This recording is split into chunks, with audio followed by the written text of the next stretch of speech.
Hey, Gun Talk Hunters. On this episode of Gun Talk Hunt, you're going to be hearing from Daniel Horner. He's a SIG shooter, and honestly, the fastest man on a gun I know. So you're going to want to tune in right now.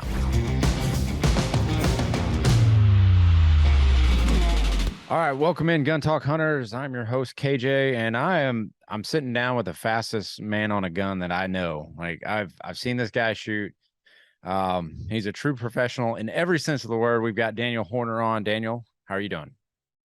Hey, I'm doing really well, man. Thanks for letting me jump on here. Letting you jump on here. I was like begging you because man, I've always wanted to have you on a show and get your thoughts on some hunting. And we were actually just talking about Kodiak. You've been there. I'm going there. I've got a lot of questions regarding that anyway. Yeah, I enjoyed it, man. It was super cool. It was pretty crazy country up there. Yeah, and that's what one thing we were talking about is how like rugged the terrain is. But yeah, we'll get into all that. But this episode of Gun Talk Hunt is brought to you by ATN, the future of optics, and Sig Sauer, which thank goodness they are because we've got Daniel Horner on here from Team Sig Sauer. Well, what have you been doing, man? I want to talk like hunting seasons. I want to get there, but competition wise, it's got to be a big year for you. Yeah, we getting back into it. We shot quite a few matches this year. And it's going really well so far. So a lot of three gun competitions as well as long range precision competitions, and then spending a lot of my time out there teaching as well. So it's going well, but very busy. So Well, that's good. We'll get product talk out of the way, I think, first. Let's talk about the new Sig Cross because I know like guys like they get tired of hearing me talk about the Sig Cross, but it's for good reason. And you guys just launched a new version of the Cross this year. Give us a rundown of the new PRS version. So PRS version, it's kind of the if the original Cross was the Midwest hunters, like we're going to backpack this thing in for miles. You're going to Kodiak Island, that's the perfect gun for that. The PRS version is it's a match gun, but it's still got the hunting features as well. So you can take the thing out and win a PRS match one weekend, and then take it to the deer stand the following weekend and be equally successful. So it's a good shootable gun. It's a fun gun to sit down and shoot 100 rounds through. It's a very stable gun. So if you take it up to a box blind or something like that, you're not going to get the movement that a 6-pound rifle is going to give you. It's all about in being a like Western Oklahoma hunter. For me, it was all about field edges. That's where I would set up. I wouldn't confine myself to a box blind. I would sometimes. I mean, if the terrain featured it, but man, to sit out on the edge of a wheat field or something like that in the middle of November or the end of November, man, that's where that gun I think would really shine. Oh yeah. I mean, it's a super accurate rifle. I mean, the one I got in, I mean, I took it out first thing I did, shot it, zeroed at 100, checked it at 6, and then shot out at 800. And I mean, it was very consistently under a minute angle with the factory ammo that I was shooting. So what calibers are you guys offering that in now? 6.5 Creedmoor right now. Man, it's such a Yeah. good round. And I know there are a lot of guys that are going to just like they're going to give me a lot of hell for shooting a 6.5 Creedmoor for deer because I mean, but I don't see a problem with whitetail. Now you start to move up in larger size game and it becomes iffy, but a gun that accurate, you should be able to put that bullet anywhere you want. And we all know it's about shot placement. Oh yeah. Yeah. I mean, and it's available in 308 if you want to shoot 308. So it just depends on, you gotta look at the ballistics and see which one's better. So Yeah. inside of 300, generally the 308s are always better. And then the higher BCs of the 6.5s start to take over more past the 300-yard line. So Yeah. that you can really analyze it and figure out which works for you. Yeah. So, all right, let's talk a little bit about Kodiak. Since you've been there, I need let's and I you have not prepared for this, but what would be the top, top three things I need to go into Ooh, on Kodiak? what Because I for know, like, gear? dude, gear or training or something that you wish you had that I maybe I forgot about, because I am going to post up all my, like, this is my pack list, and I probably won't need half of it. Well, yeah, don't take it. Whatever you don't need, don't take. For number Really? one. Yeah, I mean the one thing I would say if you're going out there is get on a stair climber like yesterday. Yeah. And Yeah. the other thing for gear is I would make sure everything is waterproof. Um, Okay. yeah, like especially some good I don't know how you're doing it, but if you're not coming back every day, make sure your sleep system is waterproof, and you have some way to keep the important stuff dry. That would be the number one thing. Well, we're taking some high dollar cameras, so I'm sure I will need, something for them. But I've been on a stair climber. I was on a stair climber this morning. I'm hitting the treadmill, and then I'm also you know, hard ruck walks is my plan, because I mean, I'm at zero level, like at sea level. Like, it's Yeah, zero. right. Yes, that's where I'm at too. I'm like plus like 900 feet, Yeah. 1,000 feet. I mean, so you did your Kodiak, and this was when you guys were testing out the cross rifle, right? Hmm. Yes, and I'll tell you, I was very happy to have a 6 pound rifle and not a 12 pound rifle. Very happy. Oh. And So that's what I'm worried I don't know about. how you're going to hunt, but essentially our hunting was walk to the top of the mountain. Look, is there anything down there? Nope. Okay, walk down. Walk to the top of the next mountain. Look, is there anything down there? No. So Well, yeah, so what time of year did you guys go? I want to say it was September. Okay, so yours was an early season hunt, more of an Yeah. early, and that's kind of what ours is going to be, is because I'll be 1st of October. Um, Okay. and it makes me a little bit nervous, because I'm taking a cameraman who I think he's in decent shape, like mentally, like he will persevere, but man, the dude chain smokes like no other. Yeah. As long So as he will won't quit, he'll be all right. I Just don't I, I quit. just I guess I should ask you, is he going to survive? If he doesn't quit, of course. Yeah. He's not quitting anytime Yep. soon, I don't think. Then he's gonna be fine. Well, I Yep, hope he'll be so. fine.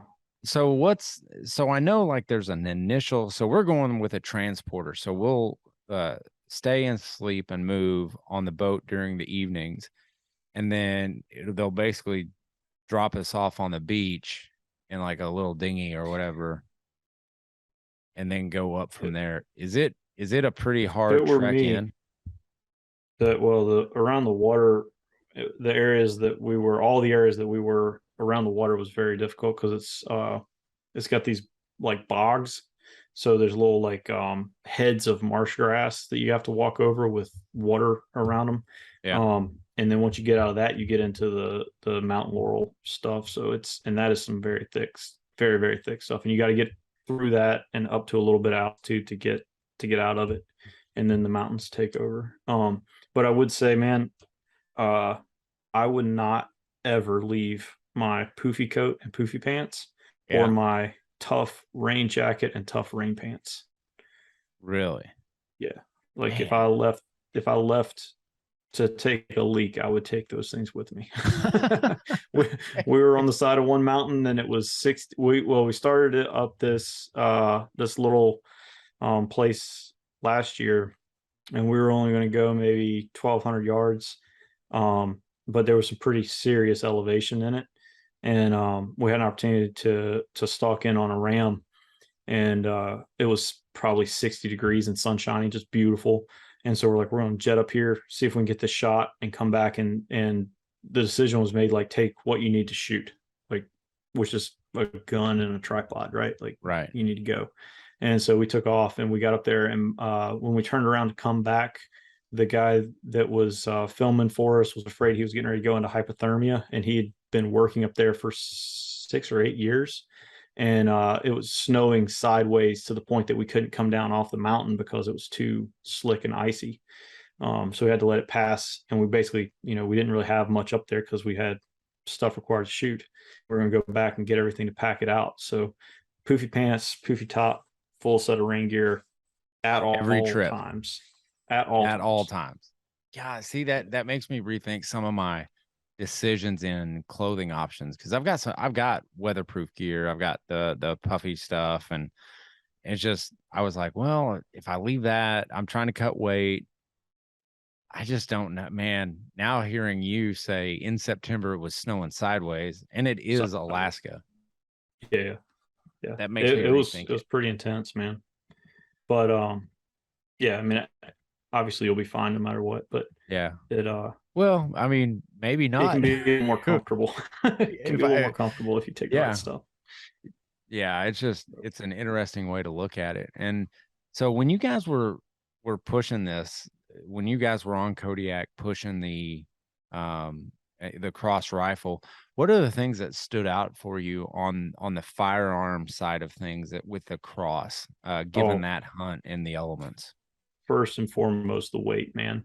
The weight is critical up there, Yeah. because the speed that you can move is, and the distance you can move is directly related to your success. If you can't get over that next one to look down that valley, Yeah. there's no chance you'll get what's there. So the weight and being smart and talking to people who did it for a living and were known to make good decisions, beforehand, that was very important. So, you know, I would say, one thing we did, it just depends on the weather so much, but, Yeah.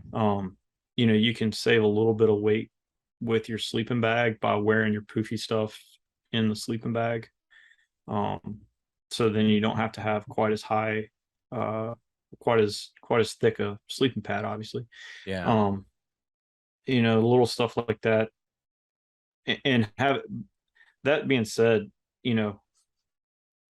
I would carry the weight that I need to carry. I'm not going to Yeah. leave something. It's a joke to like leave what you don't need, right? But Right. because there's so many times like I have two sets of wet weather gear. One weighs a couple ounces, one weighs 3 times as much. Right. But that light stuff would be ripped off your body by the time you get through the first set of Mount Laurel. So Yeah. you gotta take stuff good enough to get through what you're trying to do. Man, that's what I that's another thing that I'm fearful of, because when I wear that stuff in, like it's gonna be just shredded through the alders and all that stuff. Like I guess Yeah. it's all just testing gear. Yeah. We're And gonna take buy a good quick. gear. I don't know how guys. I'm sorry, good. Oh no, go for it. I don't know how guys made it in cotton. No. Back many years ago, like it's impressive to me Well, because that we had top of the line equipment, and the weather was still a major concern. well, I'll tell you this, like I think they were just tougher than we are now. Like That they that weren't probably as helped a dependent. lot. They just knew, like, Yeah. I mean, this is the gear I got. I'm gonna be wet, I'm gonna be cold, and then we're just Figure it gonna tough out. it out. Yeah. We're gonna jump in here. We're gonna hear a word from our sponsors, and we'll be right back with Daniel Horner. Sig Sauer. Now, I know a lot of you guys are getting really tired of hearing about the 6.5 Creedmoor that I shoot in the cross rifle, but Sig just does it right with this gun. It's an 18-inch barrel. They offer 16-inch barrels in the 308 and 277 Sig Fury round, which 277 Sig Fury sounds really interesting. If only I could find some ammo, and then I would get on that train. But it's all manufactured, produced here in the United States. You got to go to sigsauer.com to learn more. But another exciting gun they offer is the P320 in a 10 millimeter. You guys spoke, they listened, and man, it shoots. It's a 5-inch model, but definitely worth your look over at sigsauer.com. And ATN, yes, the future of optics is here with the ATN Thor 4. One of my favorite optics. I've said it many times. It's got a great condenser on it.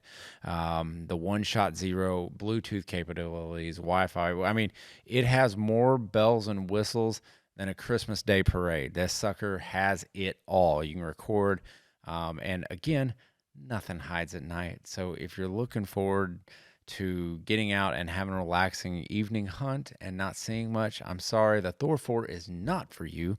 But get out there, see more at night, and nothing hides from you with the Thor 4 from ATN. Visit atncorp.com.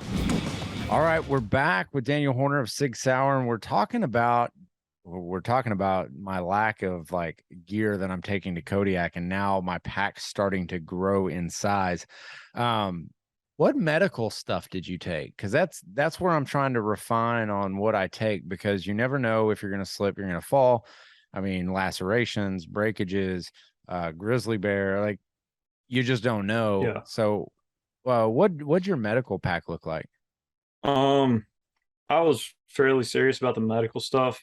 Uh, the most dangerous, like I kind of looked at it like from the army route, because that's kind of a lot of all I know. But it's like most dangerous course of actions, like something major happens, right? So Right. I need a tourniquet or whatever. So I threw, I think, two tourniquets in, the real light ones. Um, but then like the most probable course of action, right? The most probable thing to happen is, you know, you just get sick, or whatever. So, um, I don't know if I took antibiotics. Yeah. I took Benadryl. One major thing I took was earplugs. It sounds crazy, but being able to get some sleep, man, Yeah. it's worth its weight in gold. Because what you'll do, especially, I don't know exactly what time of year you're going, but when we were up there, we were really far north in Alaska the last time we went, and it was light almost 20 hours a day. Yeah. Um, so getting to sleep was important, because you would go through the day and hunt. You could hunt 20 hours a day. Oh, So geez. you'd start walking, and you would look at your watch, and it would be 6 hours later. But by the time you've went down one mountain, got to the top of the next one, so you're like, well, I can get another mountain or two in, and then all of a sudden you realize you're only sleeping for 4 hours at a day, and you're exerting yourself pretty heavily. So you need to make the most of it while you can. But then just I would take enough Aleve and anti-inflammatories. And again, I'm no doctor, right? So don't listen to me. But what I did was I started 2 days out and got on anti-inflammatories and stayed on it the entire time I was there. Yeah. Because you're going to get banged up, right? Like, and you're going to be exerting yourself more than you are now. So kind of preload that on the front, and then just make sure just made sure I ate it with food. And then when I'm moving in that stuff, the same thing, I would do the same thing that I did when I was in the army. So every 15 minutes, I would try to take a drink of water. Every 30 to 45 minutes, I would try to take in some calories. Right. The ideal thing is those little gels, right? And I like the ones with caffeine. It's like a Yeah. goo or something. And if you're coming off the boat every day, you can do that. I didn't want to carry that kind of weight with me. So I went with the Fizz tablets. So they Mhm. aren't a ton of calories, but they're enough electrolytes to keep my body from seizing up, because I've had that Yeah. happen where like your body will just shut down completely, and there's nothing you can do until you get Yeah. electrolytes. When you're electrolyte depleted, like you're just going to sit there until somebody saves you, because you cannot move. Yeah. Um, so I would take the little Fizz tablets if you're going to go in. But if you're going off the boat every day, man, I might seriously look at those goos. And then every hour and a half, no matter what, on the watch, you eat something, because Yeah. the the military will tell you that you burn about 500 calories an hour road rucking. And I don't know where they get that, right? Because that's got to be some baseline guy with some baseline weight going some baseline speed, right? Right. So if you're carrying significantly more and you're a lighter dude and you're going uphill, you know that's got to be more than that. So you're always Yeah. in operating a deficiency. There's no way you're going to take in that many calories. So every Yeah. 15 minutes, I would drink something. Every 30, 45, a little goo or something. And then an hour and a half, you got to eat something. Have to eat something. That one of the systems that I worked out was in when I was moving through Colorado last year, and I found myself in the exact same situation you're talking about. Like it's just a crash. Like my body didn't want to move. And that was day one. So I was stressed out. But what I started to Did you do get the was, cramps and everything? oh God, awful. Like I Yeah. couldn't Like, move. yeah, I was on a side of a mountain when it hit me, and like there was no way I was getting off. If my buddy hadn't showed up with some electrolytes there, I it would have been really bad. Yeah. Well, what I started doing was the Nalgene bottle I carried was for sitting. So when I sat down, I would drink out of my Nalgene bottle. And if I passed a stream or something like that, you know, I have little water droplets that I can purify the water with. That's always filled. And then in the I think it's a 3 liter water bladder in my pack, like I just dumped like 2 of the liquid IVs in there before I headed out.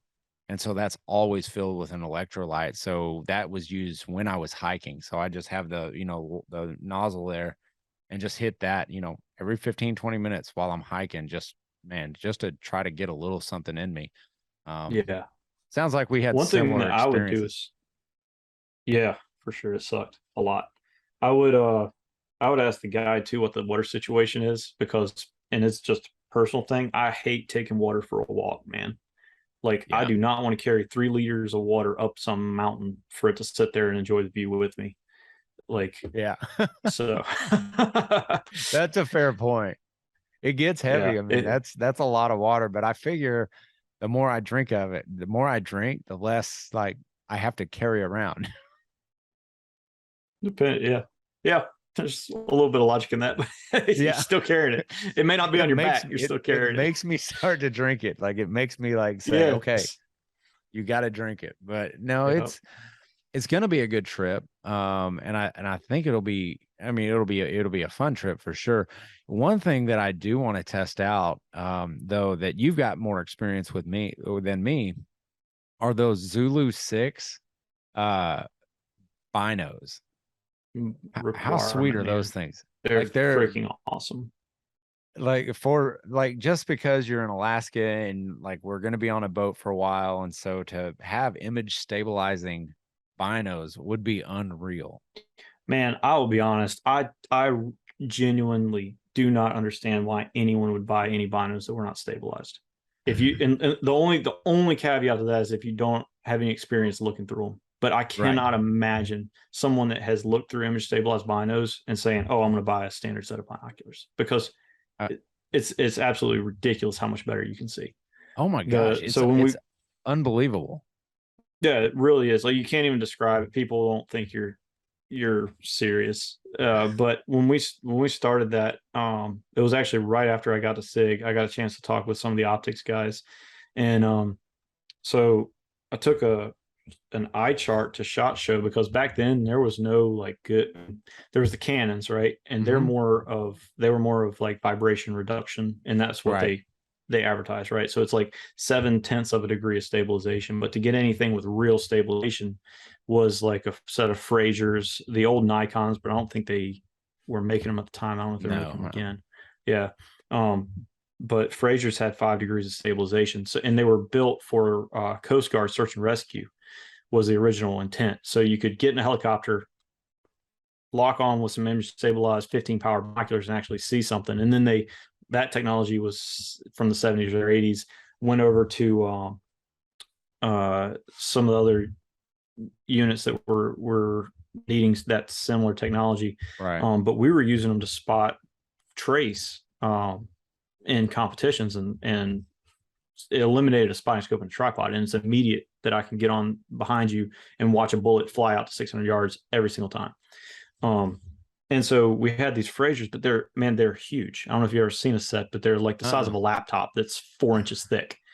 And so, but they're great. And so we put an eye chart up at SHOT Show and looked through a bunch of extremely high-end standard binoculars, and we're like, hey, how far down this eye chart can we read? And we made it about halfway. But then we switched over to these image stabilized types of binoculars. So we had some of the Canons, some of the Frasers there, and man, everybody read almost the last line. Oh my So you're like, okay, gosh. well, it's absolutely insane, right? So you're talking about something with, you look at the true clarity of it and all that stuff, that's just way, way, way better than these image stabilized binos that we were messing with. And we're out detecting by, 3 or 4 times that. So Jeez. yeah, and so then you translate that to real world application. We're in the Brooks Range in Alaska last year, and I've got the Zulu 6s, the 16 powers, and I'm picking up stuff faster than the guide with a spotting scope because I've got a little bit larger field of view. I've still got great clarity, and I can move much, much, much quicker. And the other thing is I've got on my chest the whole time. So like, Right. when you get up there, like, you're exerting yourself, you're smoked. You look at it, you're like, I think I see something, but do I really want to take this rucksack off, get out a Yeah. tripod, set a spotting scope up? Nah, it's probably a rock. Let's just keep going. Whereas I would pull It's this thing probably out a of rock, and then it moves, and then you're like, yeah, I think I and then it saw it moves. move. Yep. And then, like, we're going to ignore that and just keep walking over this mountain Yep. because it was 2 miles away anyway. But then this I can carry my bino harness. So I would actually put my range finders in my pack and kept my Zulu 6s on my chest because I figured if it was something I needed to shoot immediately, it was going to be inside 200 yards and I didn't need range anyway. Right. And if it was further, I would have time to figure it out. So Yeah, I'm looking forward to getting a set and trying them out.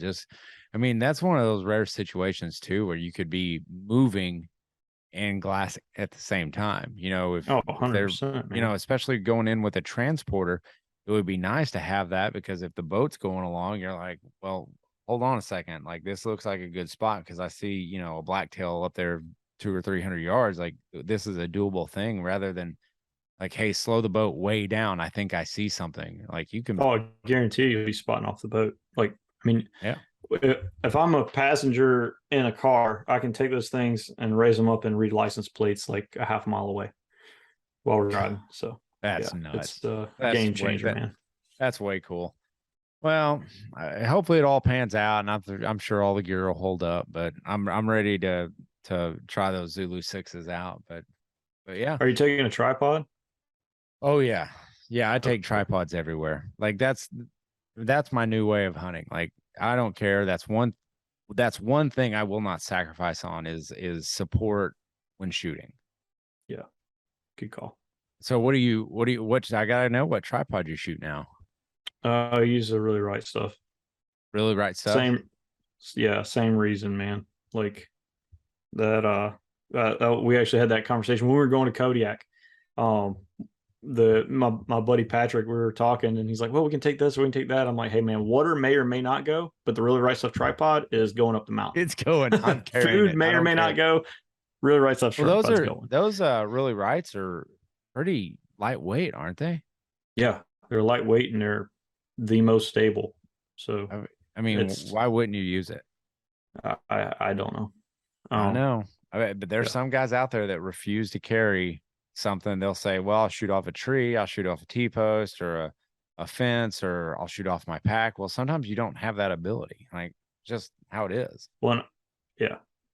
Nice. And anybody that's ever shot off a tripod will tell you that you'd much rather shoot off a tripod than a pack or some other nonsense. And how many times is a pack not high enough?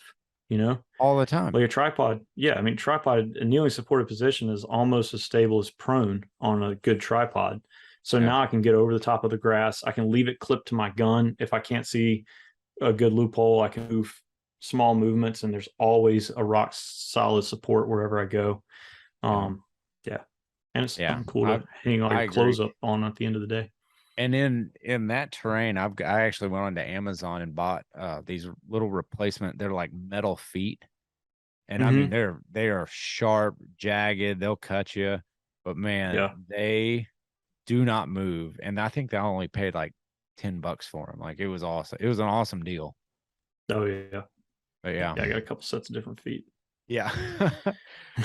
Daniel, man, I appreciate you joining us here on Gun Talk Hunt, man. Appreciate the time. No, thanks for letting me come on, man. Look forward to next time. Yeah, there will be a next time because I've got to give you a whole rundown on how Kodiak went because it will be an experience. I promise you that. Gun Talk Hunters, as always, keep those muzzles pointing in a safe direction and always be on the hunt.